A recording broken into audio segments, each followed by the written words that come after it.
Gene പോളിനെതിരെയുള്ള പരാതിയിൽ നിന്ന് യുവതി പിന്മാറിയെങ്കിലും അന്വേഷണത്തിൽ നിന്ന് പോലീസ് പിന്നോട്ടു പോകില്ല. ജീൻ പോൾ നൽകിയ മുൻകൂർ ജാമ്യാപേക്ഷയിൽ വിധി വന്ന ശേഷം പ്രതികളായ 4 പേരെയും ചോദ്യം ചെയ്യാൻ തന്നെയാണ് അന്വേഷണ സംഘത്തിന്റെ തീരുമാനം. സ്ത്രീക്കെതിരെ ലൈംഗിക ചുവയോടെ സംസാരിച്ച കേസായതുകൊണ്ട് പരാതിക്കാരി പിന്മാറിയാലും അന്വേഷണം അവസാനിപ്പിക്കാൻ കഴിയില്ലെന്ന് പോലീസ് ഉന്നത ഉദ്യോഗസ്ഥരെ അറിയിക്കുകയും ചെയ്തു.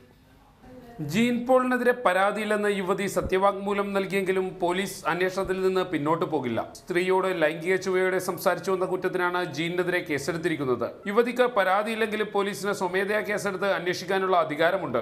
ഈ അധികാരം മുൻനിർത്തി തന്നെ പോലീസ് ശക്തമായ അന്വേഷണം നടത്തും. ജീൻ പോൾ അടക്കമുള്ളവരുടെ മുൻകൂർ ജാമ്യാപേക്ഷയിൽ വിധി വരാൻ കാത്തിരിക്കുകയാണ് അന്വേഷണ സംഘം. ഇതിനുശേഷം ഉദ്യോഗസ്ഥർ ജീൻ പോളിനെ വിളിച്ചു വരുത്തി ചോദ്യം ചെയ്യും. കേസ് പോലീസ് സ്റ്റേഷനിൽ ഒത്തുതീർപ്പാക്കാൻ കഴിയില്ലെന്നും അന്വേഷണ സംഘം ഉദ്യോഗസ്ഥരെ അറിയിച്ചിട്ടുണ്ട്. എത്രയും പെട്ടെന്ന് അന്വേഷണം പൂർത്തിയാക്കി കേസിൽ കുറ്റപത്രം സമർപ്പിക്കാനാണ് പോലീസിന്റെ നീക്കം. സഹിൻ ആന്റണി, റിപ്പോർട്ടർ, കൊച്ചി.